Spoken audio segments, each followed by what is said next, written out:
Well, hello everyone and welcome back to Shutters and Speed. Today we're going to have a look at the Scenic navigation app specifically for motorcycles, and especially bearing in mind that I've been using it now for just over a year and we're now into the version 3.5, which is a very recent incarnation and has some very unique, well not unique, but different features that are pretty useful to us as motorcyclists. So I thought now would be a good time to have a good look at it in a bit of depth. So, as we say here in Norfolk, let's run them their titles, boy, and we'll have a quick look at this app and what it's got to offer.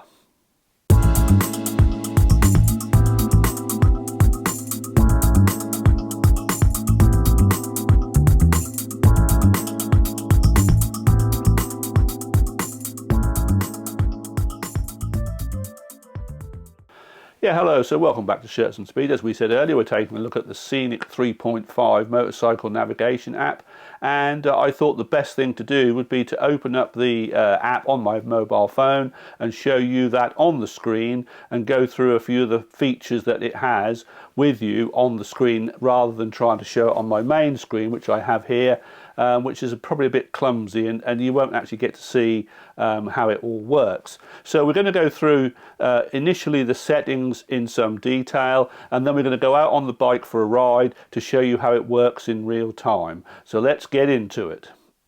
So here we are with the Scenic app in the horizontal position. So I thought what we'd do is if we just go through a few of the features with you. It's very difficult to cover everything at this point because the video would become long and boring. But I'll just go through some of the sort of standout features, if you like, so that you've got an idea of how the system works. So let's start up here in the top left-hand corner of the screen, and we've got the menu for the app. Now at the top there we've got the map, which is what we've already just been looking at, and as we come down we look at routes. Now these are routes that I've either imported or made up myself using the Power Planner, and one of these is the Swaffham to Watton route that I've assembled using the Power Planner, and it proved to be very easy to use. But the rest of these are either from the Simon Weir website or the Ride magazine website, so I use these as and when I need or like to use them. So that is obviously good news, and I make good use of them, as it were. If you come down a bit further, we go to the Power Planner. Now this is where I think the real power of this is. It's a really easy to use and sort of fairly feature rich Power Planner, I find, or route planner.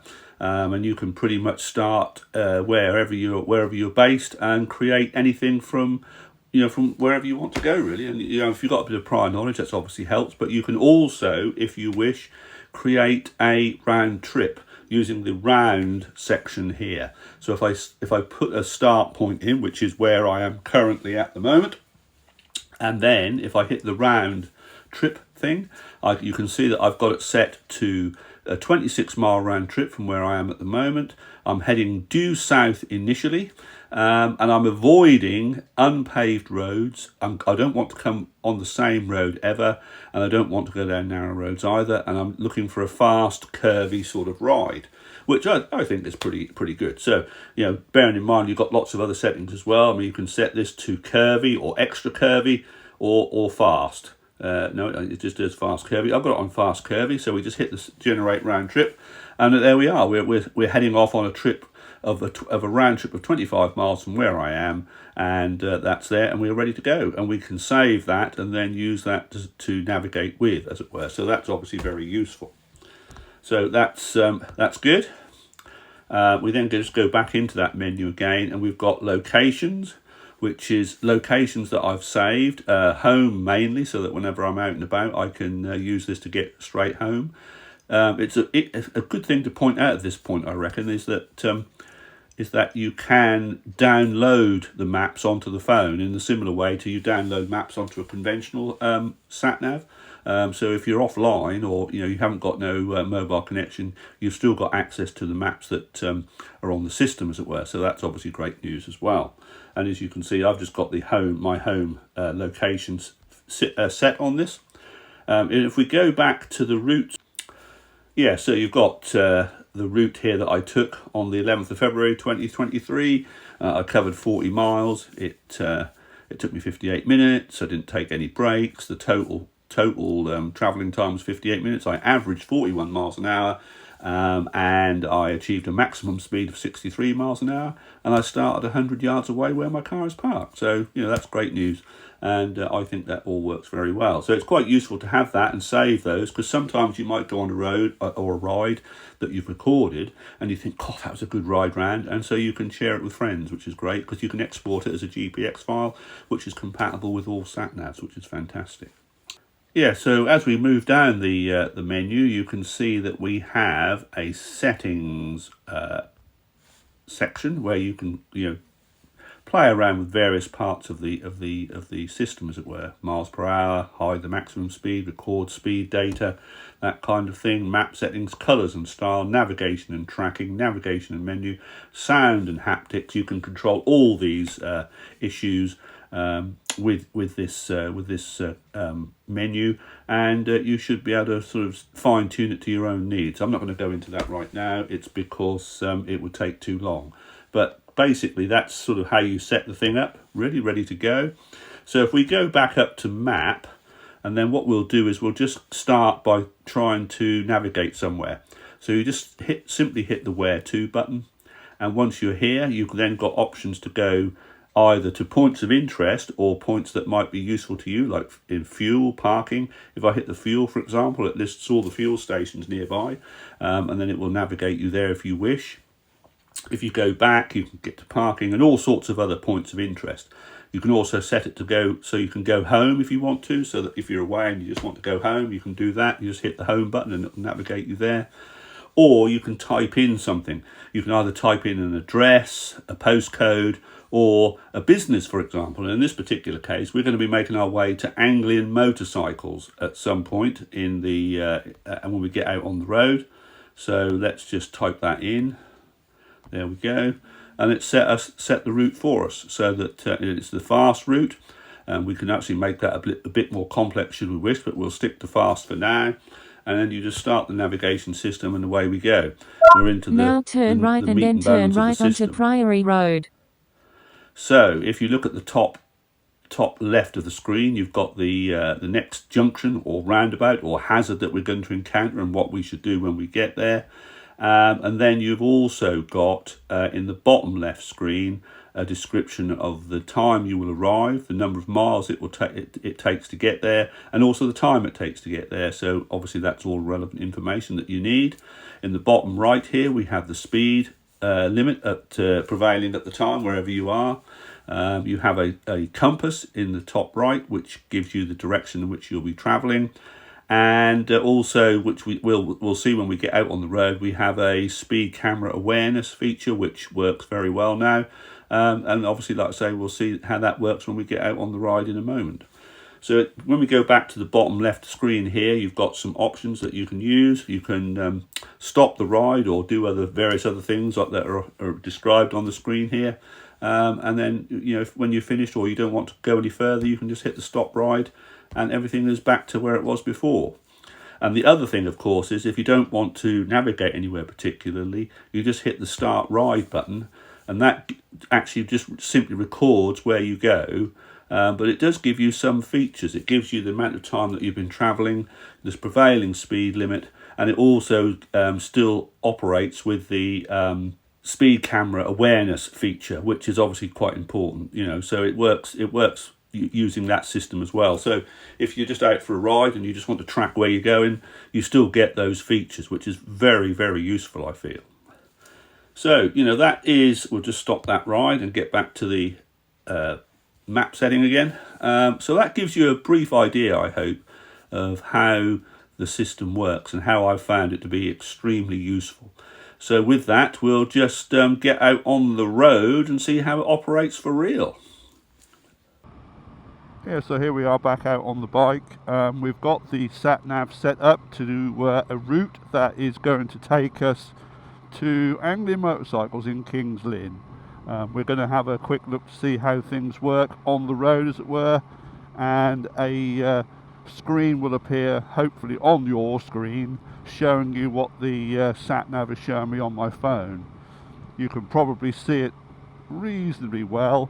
from the chin camera footage, but I think it's probably best if we show you a screen with the iPhone prominent on the display so that you can see exactly what's going down.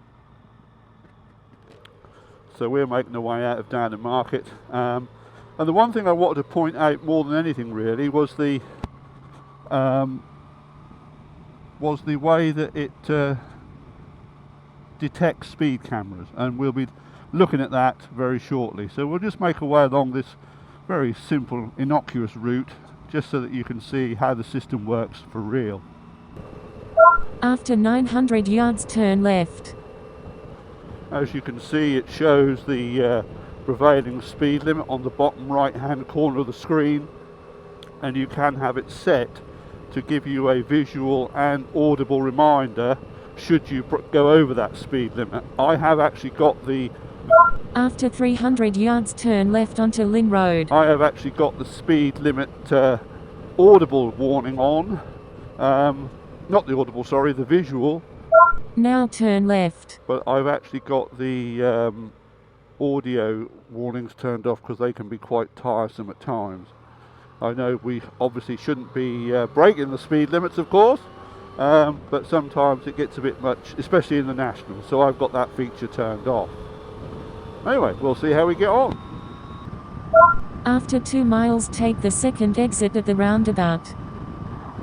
The other thing to point out about this system, of course, is the number of voice changes that you can have from various parts of the world. I've got it currently set to an Australian lady's voice, which I find quite pleasing, but there are several both men's and women's voices that you can have, so you've got quite a bit of choice from that point of view as well. After 900 yards, take the second exit at the roundabout. So we're making our way up to this roundabout, so you'll probably hear the instructions, hopefully. After 300 yards, take the second exit at the roundabout. I've got these playing over my headset at the same time, and hopefully we're hearing the same thing. Take the second exit at the roundabout.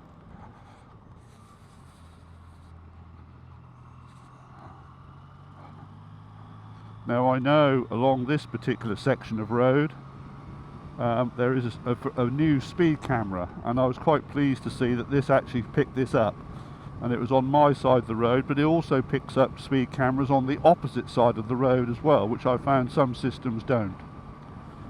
So we'll just wait and see if it detects this one.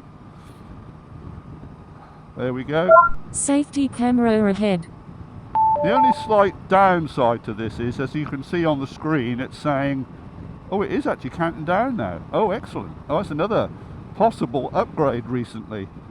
I found initially that it didn't count down the distance to the speed camera. So the fact that it is now doing that is an added bonus, and only adds to the feature set, I feel. The developer of this system is constantly making changes, and I think that's one that's obviously been brought up fairly recently, because the first time I tried this, yes, it detected the camera, but as I mentioned earlier, it wasn't doing the countdown. The camera, which is just up here on the left, I obviously know about that, but I'm just trying to demonstrate how good this thing is at picking up speed cameras that are relatively new. This one's only been in about a year, maybe less. So you know, it's a good system. It detects everything. And the other thing to point out is that you don't necessarily have to be on a route or trying to navigate somewhere because for that system to work. What I find is that if you just simply track your ride, which can be interesting in its own right, but it does give you that speed camera awareness capability as well, which is obviously great, and keeps all our licenses intact, which is a good thing, it has to be said. So I hope that's demonstrated that section of it. So we'll just make our way into King's Lynn to my good friends at Anglian Motorcycles, and hopefully this thing will get us there with a limited amount of fuss. Follow the road for 2 miles. After 900 yards, take the third exit at the roundabout. Yeah, so we're now approaching the Hardwick roundabout, so we'll see how that handles that. After 350 yards, take the third exit at the roundabout onto Hardwick roundabout. Here we are at the Nemesis, that is the Hardwick roundabout. It looks like they've been out with the old paintbrush, done some bit of line painting. We're going to be able to carry on. Now take the exit onto Hardwick Road. We'll do that, we'll take the exit and get onto Hardwick Road, which will take us into King's Lynn.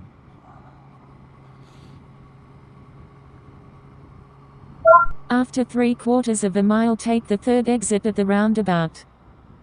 So here we are approaching the South Gates roundabout here in King's Lynn.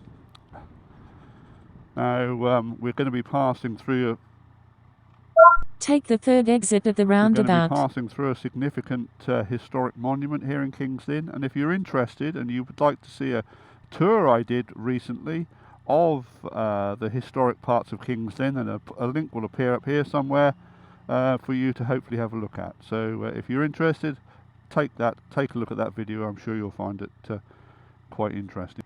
So I think you'll agree it's working quite nicely at the moment, getting us where we want to go.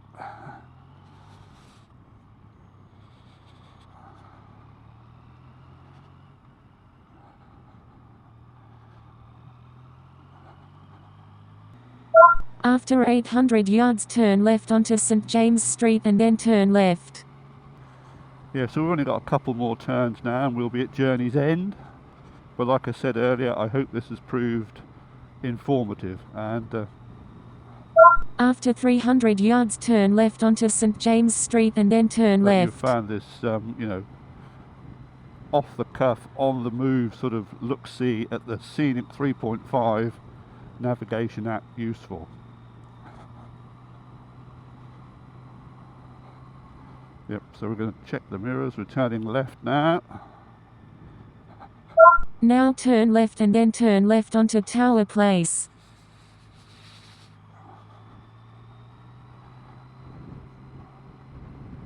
After 100 yards, turn left onto Tower Place and then you will reach your destination. Now turn left and then you will reach your destination. And here it is. Here's the Anglian Motorcycles Emporium. So we have arrived safely at the venue. You have reached your destination. It's on your right. And here we are at Journey's End. So thank you very much. And with that, Anglian Motorcycles. It's back to the studio. Well, I hope you found that quite useful. I always think it's quite nice to be able to demonstrate on the go, as it were, and I hope you found that useful and informative. Now, a recent addition to the Scenic app is that the CarPlay side of things. Now, I know some of you may well have a CarPlay system on your motorbike, or indeed as I do in my car, and there's been a very recent update to that to make it much more compliant with Apple CarPlay. So it makes me more likely to use it in my car. When it first came out, the 3.5 update, I found that the interface on the Apple CarPlay screen was a little cluttered and, you know, not quite right. But obviously people have reported that back to the developers, and that has been put right, and it's now quite a nice sort of setup on the CarPlay screen. So that's a very recent update. Now, in terms of cost, how much does it cost you to have this system? Well, to be brutally honest with you, I'm not entirely sure right now, because I know that you have to go onto the Apple Play Store or the Apple application store and download the app from there. And then initially you get a 7-day free trial, and then you have to sign up for a year or forever, as it were. Now, when I joined for a year initially, because I thought that it would be useful just to see how it all works, and that cost me around £22 for the year. I then, since then, about 8 or 9 months into that year, I was offered the chance to have the forever, which is a payment once and for all, of £75 for us that had already were using the app, and it was a special offer to us. So I took them up on that, and I paid the £75. But I believe the cost is around £100 now, but that gets you everything that you need to get going forward, including map updates. And it's also important, I feel, to point out that you can download offline maps for any country anywhere in the world, or indeed any region like Europe, Asia, and all those sorts of places too. I've only got the UK on mine at the moment, but it does mean that wherever I go in the UK, I've got no problems with offline maps, because, or the problems that are usually associated with using sort of GPS or internet-based navigation systems, because I have the maps installed on my phone, so it all works quite nicely. So hopefully that will bode well for me in the future, and I hope you also found this useful. I'm not affiliated to Scenic in any way, so I have no interest in their, I'm not being offered this as an incentive or anything like that. It's just purely my own thoughts on the app, having found it myself and thought it might be a useful solution. So like I said, I do hope you found this useful, and if you do, then I would hope that you would maybe like and subscribe, because we've got many more videos coming up this year of this type, as well as motorcycle rides out and all that kind of stuff. So I hope you found that useful, and so without further ado, I think we'll call a halt to proceedings here and now. So until next time, as we say here in Norfolk, do you keep on a troshin', boy.